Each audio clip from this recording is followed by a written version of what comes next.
Hello, hello, bienvenue à toutes et à tous pour ce nouveau live. J'espère que vous allez bien. Ça fait un petit moment que j'avais pas fait de live. Là, ces 2 dernières semaines, j'avais pas pu faire de live puisque j'allais en conférence, donc j'ai dû changer un petit peu mon emploi du temps. Donc le lundi, je travaillais, ce qui m'empêchait de pouvoir organiser mon live comme d'habitude. Pour autant, je suis très très très content de vous retrouver sur le live aujourd'hui. Donc je vois qu'il y a déjà pas mal de personnes. Salut Sylvien, salut Xavier, salut Gillier, salut Laurent Chélus, Monsieur Mortalius FR, ou Madame, je ne sais pas. Il y a pas mal déjà de monde dans le chat. Mister Chavenet aussi, je vois. Et Sebi, salut Sebi, bienvenue sur le live. Bah écoutez, comme ça fait un petit moment, on va reprendre les petits sujets comme on les avait laissés la dernière fois. Et aujourd'hui, je vais vous parler de l'architecture RISC-V, RISC-V, comme ils disent les Américains. Puisque les précédentes fois, je vous avais parlé donc de l'architecture ARM, comment elle avait été créée, et de façon plus générale, l'architecture RISC, donc il me semblait assez logique de faire un live sur l'architecture RISC-V. Donc, juste pour répondre dans les questions dans le chat, on va déjà commencer par drifter un tout petit peu. Il y a un Mister Gillier qui me dit « Les confs étaient bien ». Oui, puisque j'étais en conférence la dernière fois, les 2 dernières semaines. J'étais d'abord à Volcamp, donc à Clermont-Ferrand, et la semaine dernière, j'étais au DevFest Nantes, et les confs étaient vraiment super bien. Donc, j'ai donné mon nouveau sujet de talk sur l'attaque XZ, pour laquelle j'avais fait un live donc en mars dernier. Et donc j'ai converti ce sujet en talk que j'ai donné, et le talk a priori plaît bien, et vous pourrez donc le retrouver en replay sur les chaînes YouTube des conférences. Celle de Volcamp, le replay est déjà disponible, et celle de DevFest Nantes, ça devrait arriver dans les 2-3 prochaines semaines. Voilà, donc je ferme cette petite parenthèse, et puis on va attaquer sur l'architecture RISC-V. Mais qu'est-ce donc que cette architecture? Eh bien, cette architecture, c'est une architecture qui est une architecture RISC, comme son nom l'indique, qui est libre et ouverte. Donc on est vraiment dans du open hardware, contrairement à l'architecture ARM. L'objectif donc de l'architecture RISC-V, c'était de pouvoir fournir une architecture libre et ouverte de cœur de microprocesseurs qui soit adaptable à peu près à tous les besoins, et que n'importe quel fondeur, n'importe quel fabricant puisse concevoir, faire fabriquer, sans avoir, contrairement à ARM, avoir à reverser des royalties ou d'être limité sur des problématiques politiques, et j'y reviendrai juste après. Donc RISC-V, c'est une architecture qui est relativement récente au niveau, à l'échelle de l'industrie, j'ai envie de dire, puisque les premiers travaux de RISC-V datent de mi-2010, de mémoire, ça doit être mai ou juin 2010, je ne sais plus exactement, et donc est issu des travaux sur l'architecture RISC de l'université de Berkeley. Donc je vous en avais parlé déjà lorsque j'ai fait le live sur l'architecture RISC. Tout ça, c'est issu à peu près des travaux donc, de David Patterson, qui a travaillé pendant plusieurs décennies sur ce sujet de l'architecture RISC, qui en a vraiment posé les fondations et qui a fait, je dirais, émerger de ses travaux de recherche à l'université de Berkeley un certain nombre de concepts. Et donc, pour revenir un petit peu sur la description de l'architecture RISC va venir s'opposer, si je puis dire, à l'architecture RISC. Donc, RISC, c'est Reduced Instruction Set Computer, et Sys-Complex Instruction Set Computer. Je vais y arriver, désolé pour mon anglais totalement abominable. Donc, le RISC vise à fournir un jeu d'instructions, donc une ISA, ce qu'on appelle une Instruction Set Architecture. Une ISA qui va avoir un jeu donc très réduit d'instructions, et donc qui va permettre de l'implémenter de façon assez simple en termes de silicium. Donc ça va s'opposer au CISC, donc qui par essence va être une architecture d'instruction qui va être plus complexe, c'est-à-dire qu'on va retrouver dans l'architecture CISC des instructions qui vont permettre de faire et des accès mémoire, et des opérations élémentaires, et des écritures mémoire, et plein de choses dans le silicium. L'architecture RISC, quant à elle, va viser plutôt la simplicité, j'ai envie de dire, de l'implémentation, et donc chaque chaque instruction, quelque part, va faire qu'une seule opération, et une opération qui est très simple. Alors juste pour répondre à Gilles Gier dans le chat qui dit est-ce qu'il y a un risque 4? Non, il n'y a pas de risque 4. Alors risque 5, c'est une très bonne question d'ailleurs. J'ai pas creusé ça. Je ne sais pas pourquoi 5. Je pense parce que c'est plutôt, ça doit être probablement pour 5e génération, mais peut-être que je raconte n'importe quoi. Il faudra peut-être rechercher sur le sujet. Je referme cette parenthèse. Pour autant, donc l'architecture risque 5 est vraiment issue des travaux donc, de David Patterson et du laboratoire de recherche à Berkeley, qui a permis comment je dirais, de conceptualiser un petit peu ces architectures. Et comme je vous le rappelle, quand je faisais le live sur l'architecture risque, on a un certain nombre d'architectures qui ont émergé, d'architecture technique autour de l'architecture risque, notamment MIPS, qui était très utilisé dans les stations de travail Silicon Graphics et certaines consoles de jeux vidéo. Et il y en a eu plein d'autres. Hein. Il y a l'architecture Spark, il y en a tout un paquet. L'architecture Power, notamment aussi. Donc tout ça, ce sont des architectures risques qui sont issues de ces travaux. Risque 5, elle, est issue de ces travaux, mais qui ont été aussi complétés bien plus tard. C'est-à-dire, puisque l'architecture risque a continué d'être, comment je dirais, étudiée et affinée dans les laboratoires de recherche de Berkeley. Et je ne sais pas si vous vous souvenez, les anciens comme moi, au début des années 2000, il y a eu un projet, alors je me souviens plus exactement son nom, j'ai pas réussi à retrouver là ce matin les sources par rapport à ça, mais qui s'appelait, je sais plus, c'était Open CPU ou Open Core CPU, je crois que c'était sous l'égide justement du site Open Core, qui visait à concevoir un CPU ouvert que chacun et chacune pouvait modifier et pouvait faire industrialiser, c'est-à-dire sans avoir à reverser de royalties. Et ça, c'était au tout début des années 2000, je crois, vers 2002, 2003, je ne sais plus exactement. Et c'est un projet donc, qui avait comme ça, mais qui, je crois, est mort de sa belle mort. Et Risque 5, finalement, est venu se poser quelque part un petit peu sur la même vocation, c'est-à-dire de se dire, bah, aujourd'hui, comme on a du logiciel libre et open source que l'on peut récupérer, modifier, voire réindustrialiser et revendre, on peut faire exactement la même chose sur comment je dirais, sur la partie hardware, quelque part, qui va nous permettre donc de pouvoir disposer de notre propre CPU sans être lié spécifiquement à un constructeur, à un fabricant, et surtout que la propriété intellectuelle n'appartienne pas spécialement, entre guillemets, à quelqu'un, c'est-à-dire qu'on soit libre de pouvoir le modifier ce corps et de faire à peu près ce qu'on en veut. Voilà. Donc Laurent Chélus me dit, d'après Wikipédia, il y a bien eu risque 1, 2, 3 et 4 avant risque 5. Bon bah écoutez, très bien. Mais je pense que c'est plutôt c'est des architectures issues des travaux de Berkeley, mais je sais qui n'ont pas forcément été industrialisées peut-être de mémoire, mais vous me corrigerez dans le chat si vous trouvez des infos sur le sujet. La différence, c'est que risque 5 a vraiment pour vocation à être utilisé par l'industrie et d'arriver en tant que remplaçant, enfin peut-être pas remplaçant, mais plutôt architecture alternative, je dirais, à d'autres qui sont plus utilisées aujourd'hui sur le marché, comme l'ARM. Et l'ARM, qui je le rappelle, n'est pas libre, c'est-à-dire que l'ARM, vous allez acheter un droit auprès de l'entreprise ARM pour pouvoir récupérer, je dirais, toute la propriété intellectuelle d'ARM pour pouvoir concevoir votre processeur, pour pouvoir ajouter, faire des add-ons dans ce processeur. C'est exactement ce qu'a fait Apple. Hein. Apple est parti sur l'architecture ARM et l'a modifié en fonction de ses besoins, et en contrepartie reverse des royalties à l'entreprise ARM. Là, l'objectif, c'est qu'il n'y ait pas de royalties à reverser.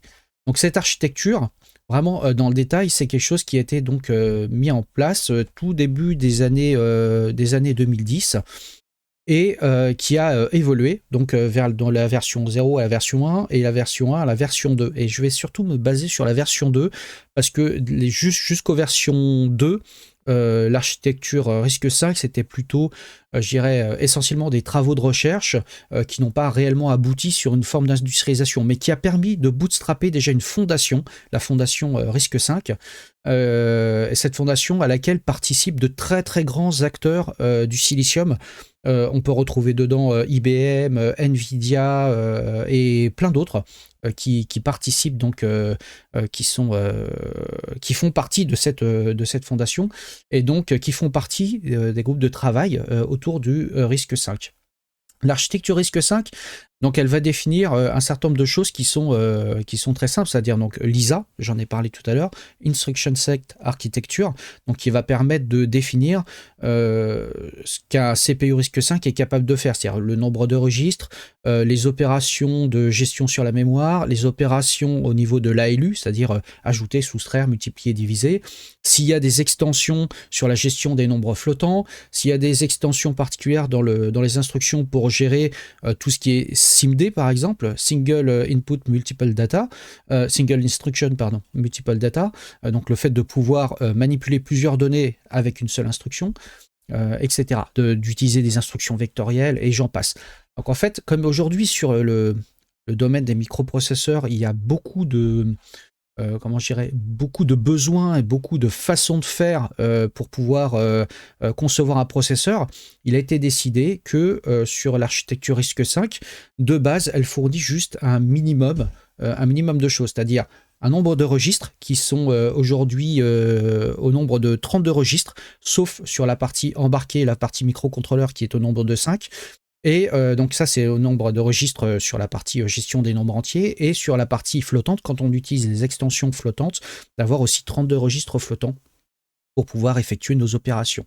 Donc ça, c'est déjà à la base. Ensuite, l'architecture RISC-V va poser donc un certain nombre d'opérations de base que tout processeur RISC-V est capable d'effectuer. Par exemple, aller charger les données depuis la mémoire, aller inscrire des données depuis la mémoire et faire des échanges de données entre les registres. Après, tout le reste, vous allez avoir un certain nombre d'extensions que vous êtes libre ou pas d'implémenter dans votre processeur.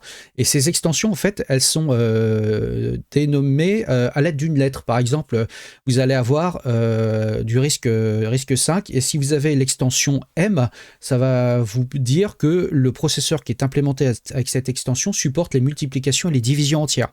Ça a l'air de rien, mais vous pouvez très bien avoir des microcontrôleurs qui n'ont pas besoin des opérations de multiplication, de division, ne serait-ce que parce que ça va gérer des petites choses qui n'ont pas vraiment besoin de ça. Et ça va alléger de fait le silicium. Vous avez l'extension A, par exemple, pour gérer toutes les instructions atomiques. Par exemple, aller chercher en mémoire, faire une comparaison et un store en mémoire en une seule instruction, sans avoir des problématiques d'effet de cache, par exemple. Donc là, on est sûr d'avoir une instruction qui s'effectue de façon atomique. Vous allez avoir l'extension F qui va dire que vous implémentez les nombres flottants en simple précision, en IE 754, puisque ça, risque 5 se base sur les flottants, sur la norme IE 754 de la version 2008 de mémoire. Et donc l'extension F va permettre de dire que votre processeur supporte l'IE 754 2008 en simple précision. Si vous voulez le double précision, donc c'est-à-dire la manipulation des nombres flottants sur 64 bits, vous allez avoir l'extension D, etc., etc. Donc ça déjà, c'est quelque chose qui est quand même assez intéressant, parce que l'architecture RISC-V permet de normer réellement complètement votre cœur de microprocesseur. Donc il arrive avec un certain nombre de fonctionnalités, sur la gestion, donc la largeur des registres, etc. et un certain nombre de registres, et ensuite vous pouvez rajouter des extensions dessus qui permettent d'étendre, et en tout cas de dire que est activé sur ce processeur est capable de gérer tel ou tel type d'instruction ou tel type de fonctionnalité. Ça, c'est intéressant. Une autre chose que je ne vous ai pas dite, c'est que le risque 5 est aussi capable d'avoir une taille variable en termes de nombre de bits qu'il est capable de traiter. Donc vous avez les versions 16 bits, vous avez les versions 32 bits, 64 et jusqu'à 128 bits. Et ça, c'est totalement normé dans la norme RISC-V. C'est-à-dire que vous pouvez choisir en fonction de vos besoins la largeur des opérations, des registres que vous pouvez manipuler directement avec ce processeur. Donc voilà. Donc là, je vous ai listé un certain nombre d'extensions possibles qui peuvent exister. Après, ça, c'est des extensions qui sont normées, et il en existe d'autres qui sont peut-être moins normées, et qui sont des extensions plutôt des extensions de recherche qui vont venir rajouter des extensions cryptographiques, des manipulations de bits ou ce genre de choses, etc. Donc certaines de ces extensions sont pas complètement normés aujourd'hui, ils font pas nécessairement partie du standard ou sont en cours de ratification dans le standard risque 5. Et ça, c'est intéressant parce qu'on voit que c'est quand même quelque chose qui vit en termes d'architecture. Donc, après, risque 5 aussi pousse la notion de risque jusqu'au bout. C'est-à-dire l'objectif de cette architecture est aussi de permettre de pouvoir pousser les concepts de risque de l'architecture risque jusqu'au bout, dans le sens d'avoir une représentation des instructions de façon totalement orthogonale dans l'encodage des instructions et dans la façon de manipuler notamment la mémoire et les différents types d'adressage mémoire. Ça, c'est aussi assez intéressant. Dans le sens où ça permet aussi de simplifier nettement toutes les opérations de décodage des instructions. Donc, vous savez, dans les processeurs, vous avez plusieurs étapes lorsque vous décodez des instructions. Et donc, les étapes de fetch, decode, execute. Et donc, toutes ces étapes sont d'autant plus facilitées que les instructions sont codées de façon logique et qu'on sait les décoder de façon algorithmique facilement, sans exception. Et ça c'est hyper intéressant. Et risque 5, c'est vraiment accordé à avoir et à garder toujours en ligne de mire, j'ai envie de dire, cet objectif. Donc d'avoir quelque chose qui est toujours facile à décoder et limiter les exceptions dans le décodage des instructions. Ça, c'est important. C'est important, comme je disais, pas que pour le silicium, mais aussi si vous venez à écrire un simulateur ou un émulateur de processeur risque 5. Donc tout ça, sont des choses qui sont vraiment intéressantes, je pense, en termes de concept. Après, il y a pas mal d'autres choses dans le risque 5. Je vais peut-être vous afficher quelques petites choses à l'écran. Je vais vous parler, par exemple, je vais vous afficher ici à l'écran. Voilà. Par exemple, c'est-à-dire qu'aujourd'hui, vu que risque 5 est un hardware qui est open hardware et que vous pouvez l'implémenter de vous-même, il existe aujourd'hui des outils comme WarpV par exemple, qui permettent donc de générer son propre cœur risque 5 directement en ligne et en partant donc d'un cœur qui est écrit en Verilog et que vous pouvez paramétrer. C'est très pratique, par exemple, si vous souhaitez designer un microcontrôleur basé sur l'architecture risque 5. Donc là, vous pouvez choisir, par exemple, configurer votre CPU en choisissant le type d'ISA, risque 5 ou MIPS. Alors, ce qui est intéressant sur cet outil, c'est qu'il permet aussi de générer de l'architecture MIPS. On va rester sur risque 5. Vous pouvez aussi choisir la taille de votre pipeline directement de décodage. Est-ce que vous avez un pipeline à 1 étage, à 2 étages, à 4 étages, etc. Et ensuite, vous pouvez choisir les extensions à votre ISA. Donc comme je le disais, par exemple ici d'avoir les extensions sur la gestion des entiers. Vous pouvez dire est-ce que vous avez les multiplications et les divisions, et je peux rajouter les flottants par exemple. Vous pouvez dire combien de cœurs on a directement dans le CPU. Parce que ça, ce sont des choses qui ont été aussi totalement standardisées dans la façon de gérer les cœurs dans les processeurs risque 5. Vous avez donc la gestion, vous pouvez affiner la gestion du pipeline, par exemple gérer la prédiction de branches, la gestion des registres, etc.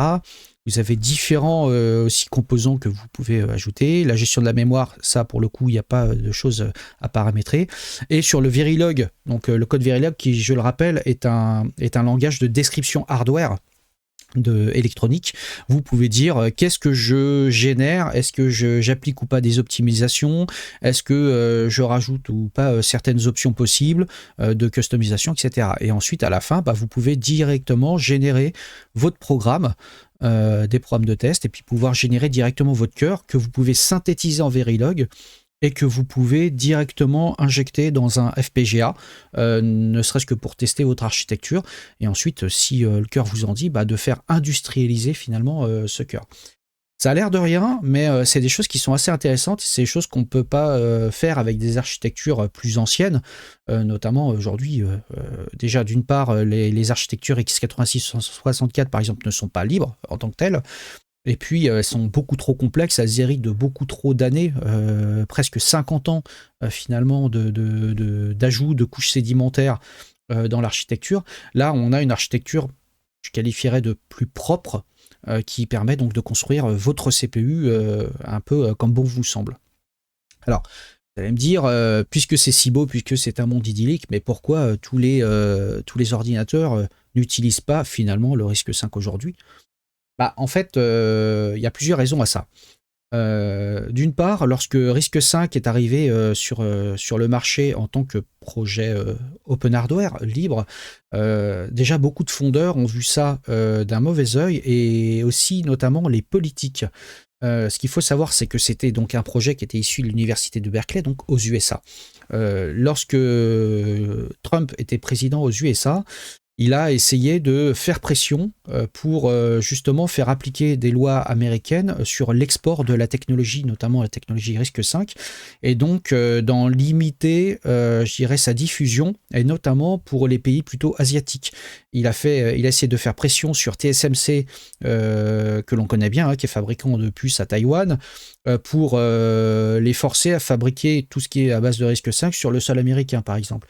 Il a essayé de faire pression de sorte d'empêcher les Chinois de pouvoir utiliser cette architecture-là pour designer leur propre processeur. Et ça, la fondation RISC-V s'est dit, bon, c'est quand même un véritable problème, donc elle s'est délocalisée en Suisse, un pays qui a priori est neutre au niveau politique par rapport à ça, et donc ce qui permet de ne pas avoir un petit peu cette épée de Damoclès de loi américaine qui empêcherait la diffusion de RISC-V. Alors ça, c'est un premier point. L'autre point est purement technologique, c'est-à-dire RISC-V, c'est une architecture qui est entre guillemets simple à utiliser, qui est très intégrée dans la plupart des chaînes de compilation. GCC supporte RISC-V depuis très longtemps, LLVM aussi. Vous avez beaucoup de logiciels que vous utilisez probablement tous les jours, par exemple comme QEMU, qui permet donc de faire de la virtualisation. De la virtualisation d'architecture et de CPU. QEMU intègre RISC-V depuis très longtemps. Pour autant, l'architecture RISC-V, mais on voit qu'elle date donc début 2010, la version 2 de 2014, donc ça fait 10 ans. C'est une architecture aussi qui manque un petit peu de performance aujourd'hui. C'est-à-dire que c'est très utilisé dans le domaine des microcontrôleurs, et aujourd'hui, très peu dans le domaine applicatif, par exemple des PC de monsieur et madame tout le monde, les PC de tous les jours, parce qu'aujourd'hui, il n'y a pas encore de constructeur qui a pris le pas réellement sur produire des processeurs très performants qui viendraient titiller, je dirais, les performances des processeurs ARM ou des puces x86-64 par exemple. Donc aujourd'hui, vraiment, on a une problématique, c'est que la plupart des processeurs RISC-V sont quand même un peu en retrait, et quand je dis un peu, c'est pas mal en retrait sur la partie performance pure, et le fait d'avoir finalement cette force, d'avoir autant d'extensions disponibles pour concevoir son processeur, quelque part, c'est aussi une faiblesse, parce que si vous allez prendre deux processeurs ou deux microcontrôleurs RISC-V différents, très probablement, vous n'allez pas retrouver le même jeu d'instructions dessus. Et pour diffuser, je dirais, du matériel pour en faire des laptops, des PC ou des serveurs, il faut trouver une certaine homogénéité, je dirais, en termes de jeux d'instructions et des extensions disponibles, ne serait-ce que pour faire tourner votre OS ou vos applicatifs. Donc aujourd'hui, on imagine mal avoir un laptop qui propose un CPU sans les extensions flottantes, par exemple. C'était encore possible il y a plus d'une dizaine d'années, notamment quand les premiers Raspberry Pi sont arrivés. Eh bien, on n'avait pas les extensions, on n'avait pas toute la partie gestion flottante en hardware, donc toute la partie était gérée en soft float, et on voit que c'est quand même très limitant. Aujourd'hui, en 2024, on n'est pas censé, en tout cas, c'est pas utilisable d'avoir une architecture processeur qui ne va pas, par exemple, gérer les flottants en natif. Alors, je prends l'exemple des flottants, mais ça peut être beaucoup de choses. Ça peut être des instructions SIMD, ça peut être d'autres instructions, notamment de plus en plus aussi qui peuvent être liées à la cryptographie, etc. Ça, c'est une des faiblesses de l'architecture RISC-V, c'est sa fragmentation. Sa fragmentation est finalement un avantage sur le papier, mais un inconvénient en termes industriels, puisque on n'a pas encore de fabricants de processeurs très standardisés pour concevoir et des serveurs et des laptops, ou même simplement des SBC, comme les Raspberry Pi. Ça commence à venir, mais aujourd'hui, c'est pas encore très répandu. Alors je sais que Nida, que vous connaissez sous le nom de Nidouille, a déjà fait aussi un live sur Risque 5 et a beaucoup de matériel Risque 5 qu'elle a pas mal testé. Et aujourd'hui, effectivement, son retour, c'est... Là, je vais parler sous son contrôle, mais elle me corrigera si je dis des bêtises.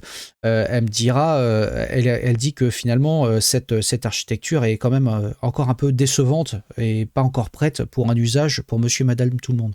Par contre, là où ça a trouvé un usage qui est très très fort, l'architecture Risque 5, c'est dans le domaine de l'embarqué et notamment dans le domaine des microcontrôleurs.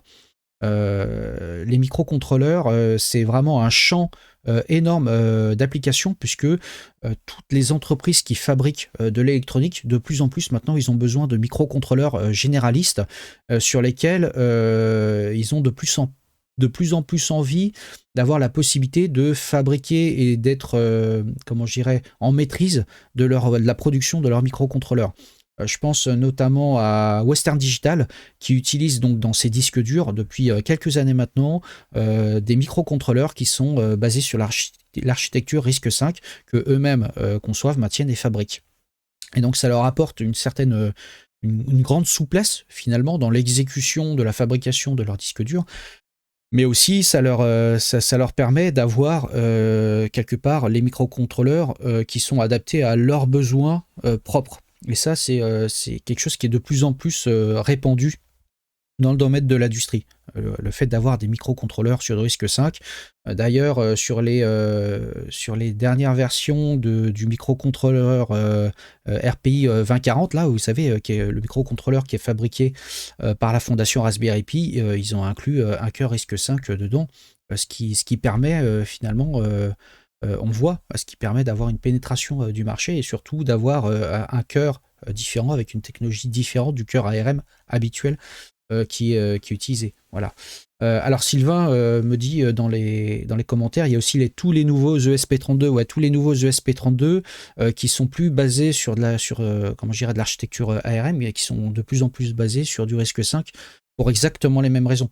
Des raisons donc de maîtrise technologique, des raisons aussi d'avoir les fournisseurs et d'être eux-mêmes leurs propres fournisseurs fabricants de puces pour eux-mêmes et non plus de dépendre d'un fournisseur tiers pour pouvoir produire le microcontrôleur dont ils ont besoin avec les extensions dont ils ont besoin.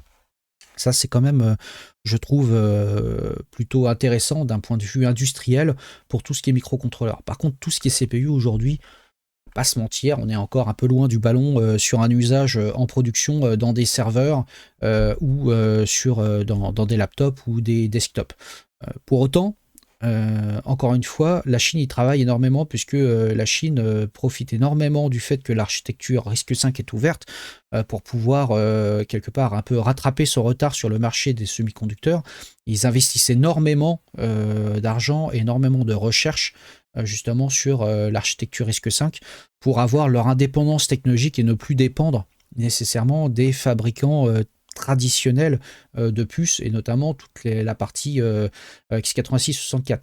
Alors ça, je mets à part aussi toute la partie AArch64, etc., donc basée sur ARM, mais pour lequel, effectivement, je pense qu'ils veulent s'en détacher pour éviter d'avoir un peu cette guerre technologique, notamment avec les États-Unis, et donc se baser sur des choses qui sont standards et pour lesquelles ils n'ont pas besoin de reverser, je dirais, de royalties ou d'être en risque d'un point de vue juridico-légal avec les États-Unis. Voilà. Donc, d'autres petites choses, je vous ai montré donc Warp 5. Il y a aussi un autre, vous avez d'autres projets qui existent aussi si vous vous intéressez au Risque 5. Il y a plein d'émulateurs et de simulateurs d'architecture. Là, je vous présente à l'écran Risque 5 Simulator, qui est un code qui est écrit en C qui vous permet donc d'émuler un CPU Risque 5. Il y en a plein d'autres qui existent. Je vais vous parler notamment aussi par exemple de Box64, dont j'ai déjà partagé plusieurs fois des versions sur Twitter, Blue Sky, etc. Box64 qui est un émulateur un peu comme QEMU en espace utilisateur pour Linux, donc qui permet donc de faire d'exécuter du code ARM64 ou x86-64 sur des architectures techniques qui sont différentes. Et depuis peu, Box64 a intégré le support du Risque 5 en plus du support de l'ARM 64. Donc on voit que c'est quelque chose qui est intéressant parce que de plus en plus de projets qui font de la virtualisation ou de la virtualisation, alors soit de CPU, soit d'espace utilisateur, etc. Donc comme Box64 ou QEMU, par exemple, vont de plus en plus aussi vers cette architecture. QEMU, c'est moins une surprise dans le sens où dès le départ, QEMU a été conçu pour supporter un très grand nombre d'architectures différentes processeurs. C'est aussi pour ça qu'il embarque son propre recompilateur dynamique qui est un peu générique, qui s'appelle TCG, Tiny Code Generator, à l'intérieur, qui permet donc de faire de la translation dynamique de code du x86 vers de l'ARM, de l'ARM vers du RISC-V, etc., etc. Donc ça, c'est plutôt intéressant. Alors, JJ qui poste une news vers Next Impact, ça s'appelait comme ça avant. Intel et AMD s'associent pour piloter l'avenir de l'architecture x86. Ouais, j'avais vu cette news passer, effectivement. Je pense que Intel et AMD, qui sont finalement les fers de lance de l'architecture x86-64, c'est quasiment presque, c'est les seuls à rester sur le marché domestique, je dirais, et des serveurs haute performance. Il reste encore quelques fabricants historiques. Je crois que Cyrix, je ne sais plus s'ils produisent encore sous ce nom-là, mais produisent encore des puces x86, mais plutôt à destination du domaine industriel. Donc ils ne sont pas sur le marché domestique ou de serveurs comme nous, on peut les utiliser. Mais je pense qu'Intel et AMD voient d'un mauvais œil, en tout cas ont un petit peu peur pour leurs fesses, j'ai envie de dire, parce que ARM prend de plus en plus d'espace sur le marché, et ça depuis des années, depuis une trentaine d'années, on le voit, et RISC-V prend aussi de plus en plus de poids, déjà sur le domaine des microcontrôleurs, j'en parlais, mais vise, et notamment toutes les grosses boîtes qui font partie de la fondation RISC-V, visent aussi à produire assez rapidement dans les prochaines années des CPU à destination des serveurs, puisque comme ARM, ce sont des CPU qui ont pour vocation au bout du bout d'être plus efficaces d'un point de vue rapport performance par watt, par exemple.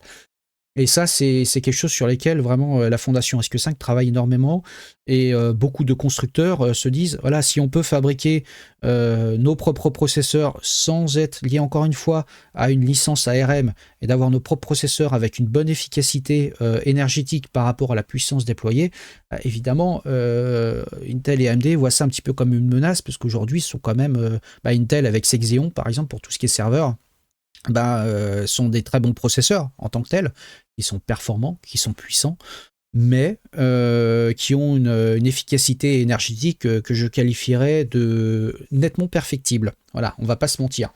Donc ça consomme des watts, et ensuite des kilowatts, et ensuite des mégawatts, une fois qu'on a tout ça dans des data centers.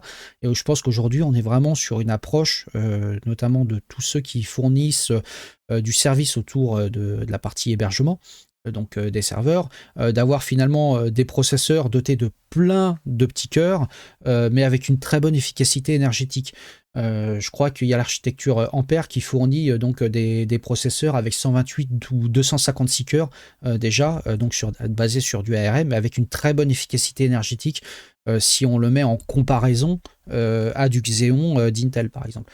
Donc effectivement, Intel et AMD, je pense qu'ils commencent à sentir un petit peu le vent du boulet, notamment Intel, qui, on va pas se mentir, tout le monde est au courant, qui aujourd'hui est en grosse perte de vitesse et n'a pas vu le vent tourner avec tout l'avènement de l'IA, d'AMD qui montait très fortement en puissance avec ses architectures Zen ces dernières années. Donc Intel n'est pas du tout en bonne position, et je pense cherche par tous les moyens à essayer de préserver finalement son marché, et puis surtout de pouvoir continuer à exister en tant que tel. Notamment parce que Intel aussi a raté quelque part, je pense, le virage du GPU. Ils s'y sont mis avec l'architecture Arc, leur architecture Arc, mais je pense beaucoup trop tard, et finalement les performances sont un petit peu déceptives par rapport à ce qu'ils ont pu produire. Donc voilà un petit peu pour ça. Donc je voulais vous présenter très très rapidement l'architecture RISC-V. Bien évidemment, il y a tellement à en dire que c'est pas un live Twitch d'une demi-heure qui va suffire à entrer dans le détail. Mais beaucoup de gens aujourd'hui ignorent encore que cette architecture existe, et que c'est une architecture qui monte et qui, je pense, va être une architecture du futur pour plusieurs raisons.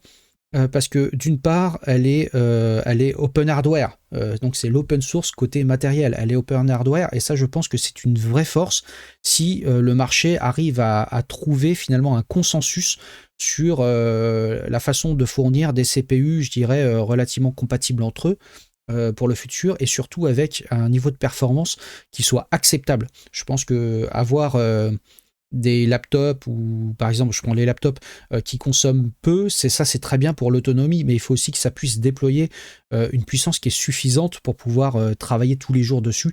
Et là je prends l'architecture M d'Apple. Apple a bien compris ça. Ils ont travaillé des années, et pourtant vous me connaissez, je suis pas grand fan d'Apple, mais je trouve qu'ils ont fait un travail formidable, dans le sens où ils sont partis sur une architecture ARM qui était éprouvée. Ils ont fait leurs travaux autour pour fournir finalement quelque chose qui déploie une puissance qui est importante, mais avec un coût énergétique qui est nettement moindre que les anciennes architectures. Et je pense que le futur va vraiment s'orienter vers ça. Après, est-ce que c'est un futur qui a 5 ans ou 10 ans? Difficile à dire. Ça dépend d'énormément de facteurs. Ça dépend des facteurs, du facteur industriel. Ça dépend aussi du facteur de l'écosystème politique. Comme je le disais, les États-Unis, notamment au travers de Trump, voyaient ça d'un mauvais œil à l'époque. Il n'est pas impossible que tout d'un coup, il puisse y avoir des pressions politiques pour empêcher cette architecture de se déployer, même si aujourd'hui elle est en terrain neutre, hein. Je parlais de la Suisse.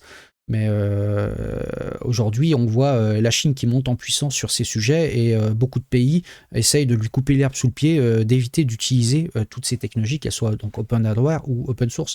C'est aussi des guerres politiques derrière. Voilà. Donc, bref, voilà un petit peu ce que je voulais vous présenter aujourd'hui. J'espère que le sujet vous a plu. Je pense qu'on sera amené à reparler de l'architecture RISC-V dans les prochains mois, les prochaines années.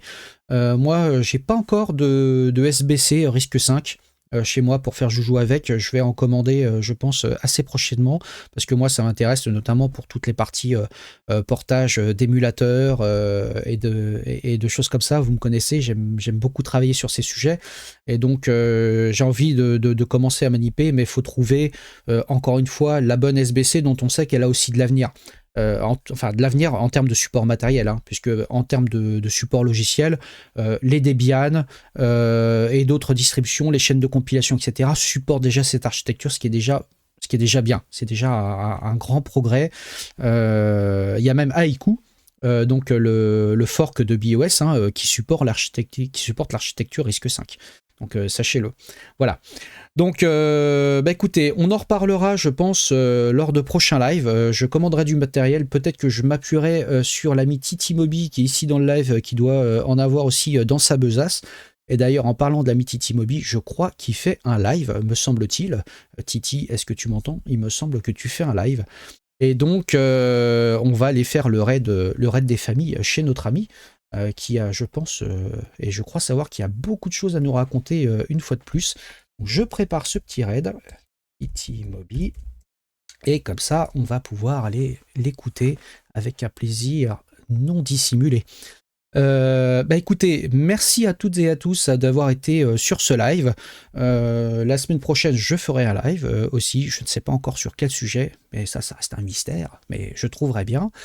D'ici là, moi, je vous fais plein de bisous. Je vous dis à la semaine prochaine. Passez une excellente semaine. À ciao, bye bye.